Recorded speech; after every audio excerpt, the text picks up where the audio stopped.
Ya, semua sudah jelas, semua investigasi sudah saya lakukan, semua laporan juga sudah saya sampaikan, saya klarifikasi secara jelas dan gamblang, dan semua media sosial juga sudah saya kirimi berkaitan dengan kasus eksekusi persekusi yang dilakukan oleh oknum anggota polisi atas nama Bambang Permadi atau oknum anggota Polres Pati atas nama Bribka Bambang Permadi. Sebagaimana apa yang saya sampaikan selama ini, bahwa itu adalah benar-benar kejadian yang sudah terjadi.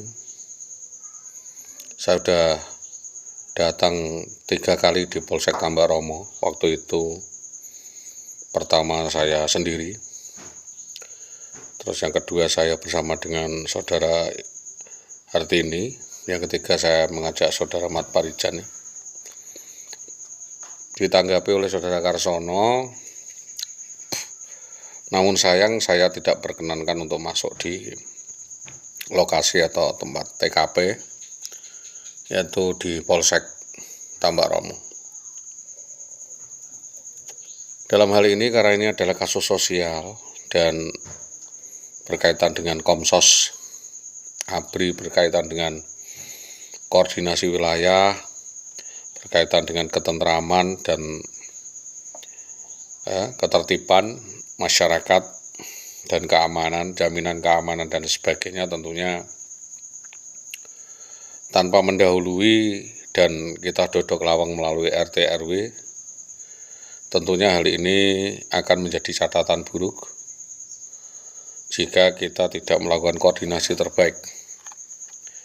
Maka dari itu, hal terbaik yang akan kami sampaikan tentu saya akan menggelar dari awal, bahwa kronologi kejadian itu tidak terjadi di Mojolawaran Gabus saja.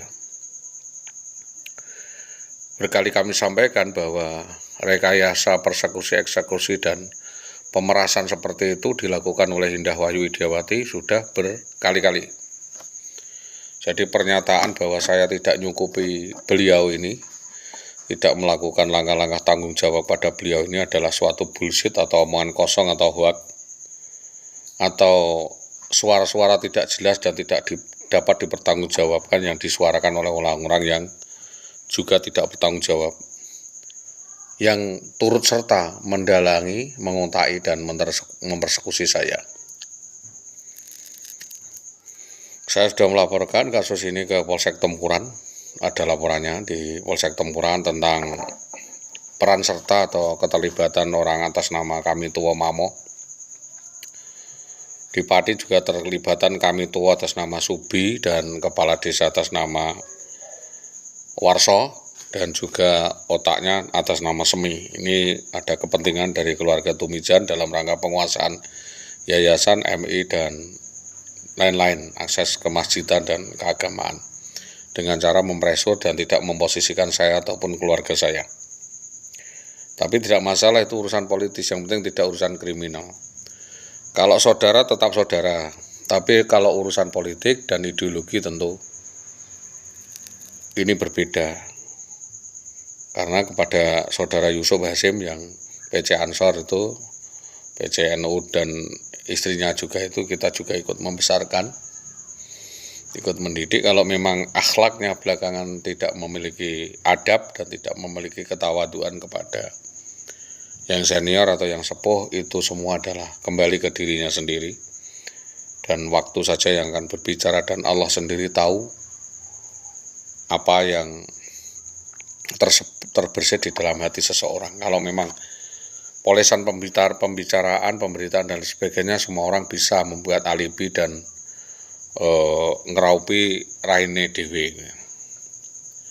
Tapi yang jelas, kasus perampasan, penculikan, persekusi yang dilakukan oleh oknum anggota polisi atas nama Bribka Bambang Permadi dan Preman Besut dan konsorsiumnya di wilayah Gabus ini kayaknya sudah disematkan atau dirancang sedemikian rupa dan sangat rapi, sehingga untuk mengungkap kasus ini membutuhkan waktu yang sekian lama. Saya kira 40 tahun pun tidak akan jebol karena ini ada unsur-unsur emosional, unsur-unsur yang parsial, unsur-unsur pribadi yang sangat subjektif, sehingga saya tidak mungkin untuk mengungkap semuanya terkait rahasia kamar dan rahasia dompet atau alasan-alasan tertentu yang sifatnya subjektif, personal, dan emosional.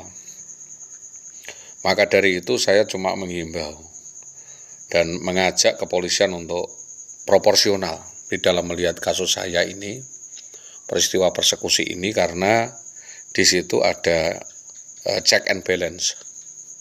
Ada recheck, checks and balance, ada penyelidikan, ada penyidikan, ada penelitian, ada penelusuran dan gelar perkara. Harusnya seperti itu.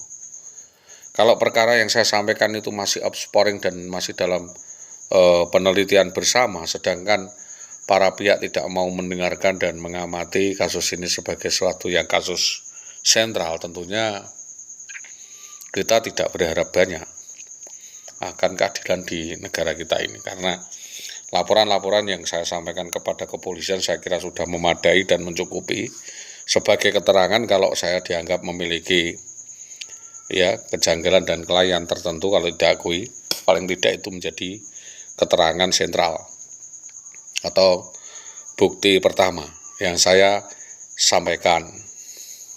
Jadi saya meminta kasus ini dibuka lebar-lebar. Ada motif apa, ada modus apa sehingga Bambang Permadi menculik dan membawa kabur atas anak dan istri sah saya sekian lama sampai tidak terbongkar kasusnya. Tentu ada agenda lain, yaitu agenda mafia, diantaranya adalah mafia londe atau prostitusi, OB, BO, open BO, bokep, di kalangan guru-guru dinas itu perselingkuhan masif, dan adanya skandal perselingkuhan dan skandal korupsi maupun KKN pengadaan guru SD di Winong, Tambak Romo dan Gabus yang diotaki oleh jaringannya Seswanto dan Surini itu juga endang. Di situ mantan istri saya itu masuk ke jaringan sindikat mafia itu, sehingga di dalam tong setan itu dia semakin menggila. Jadi perputarannya semakin cepat, maka penipuan-penipuan yang dilakukan semakin menipu. Jadi penipuan itu diikuti dengan penipuan lainnya. Jadi sekali ngapusi, ngapusi terus. Jadi rangkaian penipuan yang sedemikian rupa, bangun tidur langsung nipu. Itu yang saya sampaikan. Sedangkan saya sendiri tentunya sebagai keluarga dan mantan suami, saya menunggu wait and see saja. Kan bagaimana kedinasan mengambil sikap, bagaimana pimpinan mengetatkan suatu kebijakan, dan bagaimana rahasia negara itu dijaga. Tentunya saya juga tidak ingin membongkar-bongkar file daripada kedinasan, karena itu kewenangan, termasuk ada jual beli tanah dan lain sebagainya, perumahan, bisnisnya itu di luar kendali saya dan di luar kewenangan saya. Jadi maksud dan tujuan saya untuk mengklarifikasi hal ini lain tidak adalah hanya ingin menyampaikan saja pemberitahuan yang dimaklumi oleh masyarakat di wilayah Kabupaten Pati untuk tidak melempar tanggung jawab apa yang dilakukan oleh saudara Indah Wayu Widiawati dan kroni-kroninya itu kepada saya. Jadi kalau memang dia utang biar ditanggung sendiri. Kalau dia menipu orang mungkin korbannya langsung lapor ke polisi saja biar ditanggung sendiri, jangan libatkan kami dan keluarga kami sejak saudara Indah Wayu Widiawati lari dari rumah bersama dengan demenannya yang adalah oknum anggota polisi Polres Pati yang sudah terlapor sebagaimana yang dimaksud. Saya sebenarnya sudah puas dan muak, puas. Akan lambatnya proses hukum. Karena apa? Proses hukum itu juga mahal. Tentunya untuk memasukkan laporan dan sebagainya itu ada programnya, ada proyeknya, ada yurisdiksinya, dan prasyarat-prasyarat yang harus dipenuhi. Dan itu saya yakin bahwa seluruh persyaratan yang saya penuhi atau bukti yang saya sampaikan pun tidak akan menjadi bukti. Bahkan bisa akan diarahkan untuk menjerat saya dan menjadi bumerang. Untuk itu saya persilahkan, karena ini adalah laporan siapa yang mengalami, siapa yang melihat, siapa yang mendengar adanya suatu kejahatan yang dilakukan oleh perseorang atas nama Indah Wayu Widiawati, oknum guru SD 03 Tambak Romo. Monggo tidak usah cerita ke saya, langsung sampaikan ke kepolisian. biar ditangani oleh kepolisian maupun di pengadilan. Kalau memang itu ada perdata atau unsur-unsur utang, perdata, pidana, dan lain sebagainya, silahkan langsung sampaikan ke APH. Saya dukung. Nanti saya akan berikan bukti bahwa saya juga adalah di antara sekian dari korban penipuan dan pemalaan, manipulasi, ingkar janji yang dilakukan Indah Wahyu Widiawati. Perlu Bapak ketahui bahwa mungkin kenakalan saudara IWW itu sudah lama, saya tahu gelagatnya, tetapi karena saya kira dengan saya nikahi, saya ajak berumah tangga itu akan menjadi perilaku yang baik, kalau berubah menjadi watak yang satrio dan bertanggung jawab terhadap keluarga, tapi ternyata malah semakin parah, di mana dia menjalin perselingkuhan dengan banyak laki-laki, gonta-ganti pasangan. Silahkan buktikan sendiri berapa banyak korbannya, yang rata-rata adalah ditipu daya uangnya. Setelah dapat uangnya dia kabur dan ganti laki-laki lain, nanti menipu daya lagi, terus dia kabur ganti laki-laki lain, dan modusnya seperti itu terus. Maka kalau itu adalah suatu kejahatan, saya meminta kepolisian segera menangani hal ini dan segera menetapkan Indah Wahyu Widiawati binti Jamari ini untuk segera dapat ditetapkan sebagai tersangka. Korbannya sudah terlalu banyak, dan saya sampaikan korbannya ibu saya Syahrsuti juga dipreteli emas-emas berliannya dan karib pensiunnya diborkan di bank dan sebagainya.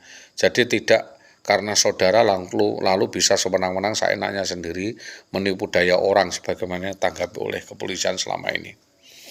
Maka dari itu saya minta Jatanras dalam hal ini Reskrimsus, ya, Reskrimum, Lidik 1, 2, 3 atau perlu ada Lidik 4 terkait dengan perempuan dan anak juga dilakukan pengembangan, pengecekan atas kasus ini yang sudah berjalan selama 13 tahun ini. Itu harapan saya kepada Bapak Kapolresta Pati, kepada Bapak Kasat Reskrim Polres Pati, dan kepada Bapak Kanit-Kanit semuanya, termasuk Buser dan lain sebagainya, segera mengamankan Indah Wahyu Widiawati binti Jamari tersebut agar tidak meresahkan masyarakat Pati, dan kasus ini segera tertangani, teratasi, dan dapat diproses sebagaimana hukum yang berlaku di Indonesia. Itu yang saya harapkan. Saya Solegulati SAG SPD binti Abdul Hanan menyampaikan hal ini sebagai laporan ya, terbuka yang diketahui masyarakat. Jika memang ini tidak benar, silahkan cek di lapangan apakah yang saya sampaikan ini punya bukti atau tidak. Silahkan bicara dengan juru bicara saya. Itu yang dapat saya sampaikan. Selamat malam. Assalamualaikum warahmatullahi wabarakatuh.